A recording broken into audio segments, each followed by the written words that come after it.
ನಮ್ರತಾ ಜೊತೆಗಿನ ಫ್ರೆಂಡ್ಶಿಪ್ ಮತ್ತು ಸಂಗೀತ ಜೊತೆಗಿನ ಫ್ರೆಂಡ್ಶಿಪ್ ಕಂಪೇರ್ ಮಾಡಿದಾಗ ಎಲ್ಲಿ ನಿಜವಾದ ಜೆನ್ಯೂನಿಟಿ ಜಾಸ್ತಿ ಕಾಣಿಸುತ್ತೆ?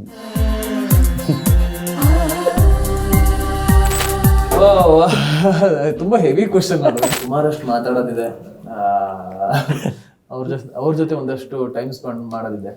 ಆಬ್ವಿಯಸ್ಲಿ ಒಂದು ಯಾವುದೊಂದು ವಿಷಯ ಇಲ್ಲಿಗಲ್ ಅಂತಂದಾಗ ಅದು ಇಲ್ಲಿಗಲ್ ಆಗಿರುತ್ತೆ. ಬಟ್ ನಾನು ಒಳಗಡೆ ಇದ್ದಾಗ ಎಷ್ಟೊಂದ್ಸಲ ಹೇಳಿದ್ದೀನಿ, ಇಲ್ಲ ಫೇಕ್ ಅದು ಇದು ಅಂತ ಹೇಳಿದ್ದೀನಿ. ಬಟ್ ಇಲ್ಲ, ಅವಾಗಿದ್ದಾಗ ಒಳ್ಳೆ ಸಮಯ ಕಳೆದಿದ್ದೀವಿ.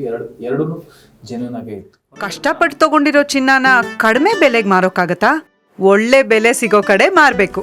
ಇಷ್ಟು ಕಡಿಮೆ ಚಿನ್ನಕ್ಕೆ ಅಧಿಕ ಬೆಲೆ ಕೊಡೋದು ಅಭಯ ಗೋಲ್ಡ್ ಬಯರ್ಸ್ ಮಾತ್ರ. ಫ್ರೆಂಡ್ಶಿಪ್ನ ತಕಡೀಲಿ ಹಾಕ್ಬಾರ್ದು. ಬಟ್ ಆದರೆ ನಮ್ರತಾ ಜೊತೆಗಿನ ಫ್ರೆಂಡ್ಶಿಪ್ ಮತ್ತು ಸಂಗೀತ ಜೊತೆಗಿನ ಫ್ರೆಂಡ್ಶಿಪ್ ಕಂಪೇರ್ ಮಾಡಿದಾಗ ಎಲ್ಲಿ ನಿಜವಾದ ಜೆನ್ಯೂನಿಟಿ ಜಾಸ್ತಿ ಕಾಣಿಸುತ್ತೆ?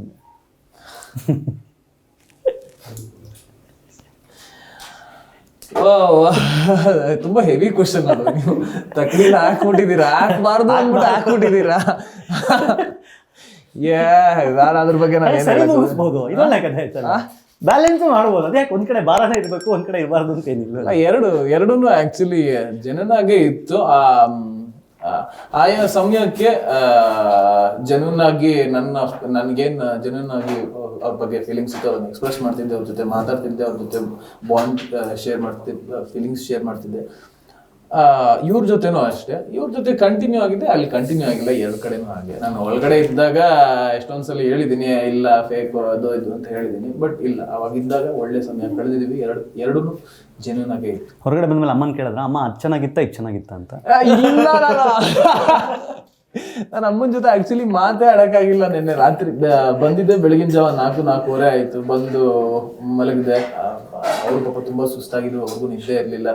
ಮಾತಾಡಕ್ ಸಮಯ ಸಿಕ್ಕಿಲ್ಲ. ಅಮ್ಮನ ಜೊತೆ ಸುಮಾರಷ್ಟು ಮಾತಾಡೋದಿದೆ, ಅವ್ರ ಜೊತೆ ಒಂದಷ್ಟು ಟೈಮ್ ಸ್ಪೆಂಡ್ ಮಾಡೋದಿದೆ, ಅವ್ರಿಗೋಸ್ಕರ ಏನೇನೋ ಮಾಡೋದಿದೆ. ಗೊತ್ತು ಅಮ್ಮನ ಬಗ್ಗೆ, ತಂಗಿ ಬಗ್ಗೆ ಇರೋ ಪ್ರೀತಿ ಈಗಲ್ಲ, ಮುಂಚೆಯಿಂದ.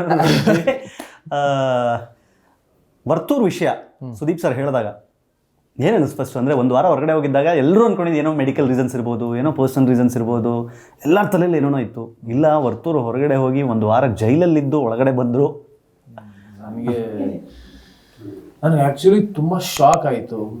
ಓಕೆ, ಒಂದು ಉಗುರು ವಿಷಯಕ್ಕೇನೋ ಜೈಲಿಗೆ ಹೋಗಿದ್ದು ಅನ್ನೋದು. ನಾನು ಮುಂಚೆ ಅವ್ರು ಹೋಗಿ ಬಂದಾಗ ಏನೋ ಪರ್ಸ್ನಲ್ ಫ್ಯಾಮಿಲಿ ವಿಷಯಕ್ಕೇನೋ ಹೋಗಿ ಬಂದಿರ್ಬೋದೇನೋ, ಅಥವಾ ಫ್ಯಾಮಿಲಿ ಏನಾದ್ರು ಸಮಸ್ಯೆ ಆಗಿರ್ಬೋದೇನೋ, ಅವ್ರ ದೊಡ್ಡಪ್ಪ ಯಾರಿಗೂ ಏನೋ ಸ್ಟ್ರೋಕ್ ಏನೋ ಆಗಿತ್ತು ಅಂತ ಆಮೇಲೆ ಬೇರೆ ಕಡೆಯಿಂದ ವಿಷಯ ಬಂತು. ಅವ್ರು ಎಲ್ಲೂ ಹೇಳ್ಕೊಂಡಿಲ್ಲ.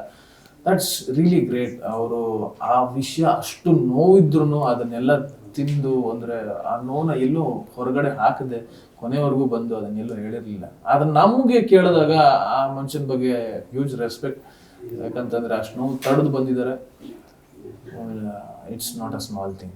ಜೈಲಿಗೆ ಹೋಗಿ ಬರೋಂಥದ್ದು ಆಬ್ವಿಯಸ್ಲಿ ಒಂದು ಯಾವುದೊಂದು ವಿಷಯ ಇಲ್ಲಿಗಲ್ ಅಂತಂದಾಗ ಅದು ಇಲ್ಲಿಗಲ್ ಆಗಿರುತ್ತೆ. ಬಟ್ ಒಳ್ಳೆ ಮನುಷ್ಯ, ನಿಜವಾಗ್ಲೂ ಒಳ್ಳೆ ಮನುಷ್ಯ. ನನ್ನ ಮನಸ್ಸಿಂದ ಹೇಳ್ತೀನಿ. ಅವ್ರು ಬೇಜಾರು ಆಗಿರೋ ಒಂದು ಇದಕ್ಕೆ ನನಗೆ ಅದ್ರ ಬೇಜಾರಿದೆ. ಅದು ತುಂಬ ಶಾಕ್ ಆಯಿತು. ಒಳಗಡೆ ತುಂಬ ಮಿಸ್ ಮಾಡ್ಕೊಳ್ಳೋದು ಯಾರು? ನೀವು ಹೊರಗಡೆ ಬಂದಮೇಲೆ 113 ದಿನ ಮನೆ ಒಳಗಡೆ ಅಂತಂದರೆ ಬಿಗ್ಗೆಸ್ಟ್ ಜರ್ನಿ. ಅದರಲ್ಲೂ ಮೊಬೈಲ್ ಇಲ್ಲ, ಫ್ಯಾಮಿಲಿ ಇಲ್ಲ, ಯಾರೂ ಇಲ್ಲದೆ ಒಳಗಡೆ ಇದ್ದೀಗ ಹೊರಗಡೆ ಬಂದಮೇಲೆ ಇವ್ರನ್ನೊಂದು ತುಂಬ ಮಿಸ್ ಮಾಡ್ಕೋತಾ ಇದ್ದೀನಿ ಗುರುಮ. ನಾನು ಇಬ್ಬರು ತುಂಬ ತುಂಬ ತುಂಬ ಅಂತಂದರೆ ನಾನು ಮನಸ್ಸಾರೆ ನನ್ನ ಗೆಲುವನ್ನು ಆಸೆ ಪಡ್ತಾ ಇದ್ದಿದ್ದು. ನಾನು ಅವ್ರ ಕಣ್ಣಲ್ಲಿ ನನ್ನ ಮೇಲಿನ ಪ್ರೀತಿ ಕಾಣಿಸ್ತಾ ಇದ್ದಿದ್ದು ತುಂಬ ಅಂದರೆ ತುಂಬ ಇಬ್ಬರಿಂದ. ಒಬ್ಬರು ಸಿರಿಯಕ್ಕ, ಇನ್ನೊಬ್ಬರು ತನಿಷಾ.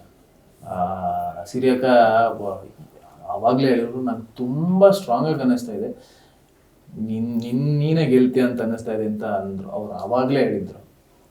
ನಾನು ನೋಡಿ, ನನ್ನ ಆಟ ನೋಡಿ, ನಾನು ಮಾತಾಡೋ ರೀತಿ ನೋಡಿ, ಅದಕ್ಕಿಂತ ಇನ್ನೇನು ಬೇಕು. ಅವರು ಒಬ್ಬರು ಕಂಟೆಸ್ಟೆಂಟ್ ಆಗಿ ಅವರು ಆ ಮಾತು ಹೇಳಿದಿಲ್ಲ, ಇಟ್ಸ್ ಎ ಬಿಗ್ ಥಿಂಗ್. ಅವ್ರ ಕಣ್ಣಲ್ಲಿ ಆ ಪ್ರೀತಿ ಕಾಣಿಸ್ತಿತ್ತು. ಅವ್ರನ್ನ ನಾನು ಆ್ಯಕ್ಚುಲಿ ಮಿಸ್ ಮಾಡ್ಕೋತೀನಿ. ನಾನು ಯಾವಾಗಲೂ ಟಚಲ್ಲಿ ಇಟ್ಕೋತೀನಿ ಅವ್ರನ್ನ. ಆ್ಯಂಡ್ ತನಿಷಾ ತುಂಬ ಡ್ರಿಲ್ ಮಾಡ್ತಾ ಇದ್ಲು, ಅದಂತೂ ನಿಜ. ಅವಳೇ ಹೇಳ್ತಾಳದ, ನಾನು ಎಷ್ಟೇ ಹೇಳಿದ್ರು ಅವ್ನು ಆರಾಮಾಗಿ ಕೇಳ್ತಾ ಇದ್ದಿದ್ದು ಅವನೊಬ್ಬನೇ ಅಂತ. ನನ್ನ ಪೇಷನ್ಸಿಂದ ಕೇಳ್ತಾ ಇದ್ದಿದ್ದು ಅವಳ ಮಾತನ್ನ. She was always there for me. ನಾನು ಒಂದು ಚಟುವಟಿಕೆ ಅಂತ ಬರುತ್ತೆ ವೀಕೆಂಡಲ್ಲಿ, ಏಣಿಯಲ್ಲಿ ಅವಳನ್ನ ಹಾಕ್ತೀನಿ.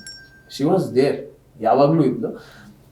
ಯಾವುದೋ ಒಂದು ಇದು ಅಂತ ಬಂದಾಗ ನಾನು ಅವಳನ್ನು ಬಿಟ್ಕೊಟ್ಟೆ. ಬಟ್ ಅವಳು ನನ್ನ ಹೊರಗಡೆ ಬಂದಾಗ ಅವಳು ನನ್ನ ಬಿಟ್ಕೊಟ್ಟಿಲ್ಲ ಯಾವುದೇ ಕಾರಣ. ದಟ್ಸ್ ಬಟ್ ಮನೆ ಒಳಗಡೆ ಹೋಗೋ ಟೈಮಲ್ಲಿ ಕಾನ್ಫ್ಲಿಕ್ಟ್ ಆಗ್ಬಿಡುತ್ತಲ್ಲ. ಲಾಸ್ಟಿಗೆ ಹೋಗಿದ್ದೆ ನಿನ್ನಿಂದ ಅನ್ನೋ ಹತ್ರ ಹೇಳ್ಬಿಟ್ಟು ತನಿಷಾ ಹೋದಾಗ ಐ ಥಿಂಕ್ ಏನೋ ಬೇಜಾರಂತೂ ಆಗಿತ್ತು, ಮುಖದಲ್ಲಿ ಕಾಣ್ತಾ ಇತ್ತು ಅದು. ಏನಾಯ್ತು? ಇಲ್ಲ ಅದೇ ನಾಮಿನೇಷನ್ ನಾವು ಮಾಡೋದ್ರಿಂದ ನಾವು ಯಾರು ಹೋಗ್ಬಿಡಲ್ಲ. ನಾಮಿನೇಷನ್ ಈ ವಾರ ಸೇಫ್ ಆಗ್ಬೋದು ನಾನು ಮಾಡಿಲ್ಲ ಅಂತ, ಮುಂದಿನ ವಾರ ಯಾರಾದ್ರೂ ಮಾಡೇ ಮಾಡ್ತಾರೆ. ನಾಮಿನೇಟ್ ಆದ್ಮೇಲೆ ಯಾರು ನಮ್ಮನ್ನು ಸೇವ್ ಮಾಡೋದು? ಮನೆಯವರಲ್ಲ, ಜನಗಳು ನಮ್ಮನ್ನು ಸೇವ್ ಮಾಡೋದು.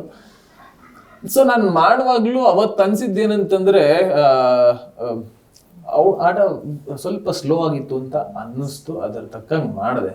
ಬಟ್ ಆ ವಾರ ಸೇವ್ ಆಗಿ ಮಿಡ್ ವೀಕಲ್ಲಿ ಎಲಿಮಿನೇಟ್ ಆಯಿತು. So I was just there to play my game. ಒಂದು ಹಂತದವರೆಗೂ ಫ್ರೆಂಡ್ಶಿಪ್ ಬೇಕು ಸರ್, ಎಲ್ಲಿವರೆಗೂ ಕರ್ಕೊಂಡೋಗೋಣ. ನಾನು ಕರ್ಕೊಂಡ್ಬಂದಿದ್ದೀನಿ ಅಂತ ನಾನು ಹೇಳ್ತಿಲ್ಲ, ಅವ್ರ ಗೇಮಿಂದ ಅವರ ಒಂದು ಆಟದಿಂದ ಯಾರು ಸರ್ವೈವ್ ಆಗ್ತಾರೋ ಉಳ್ಕೋತಾರ ಅಷ್ಟೇ. ಹೌದು, ಗೆಲ್ಲಕ್ಕೆ ಆಡೋದು ಎಲ್ಲರೂ ಯಾರೇನಲ್ಲಿ ಗೆಲ್ಸಕ್ ಬಂದಿರಲ್ಲ ಯಾರಿಗೂ. Beat Plus Karnataka.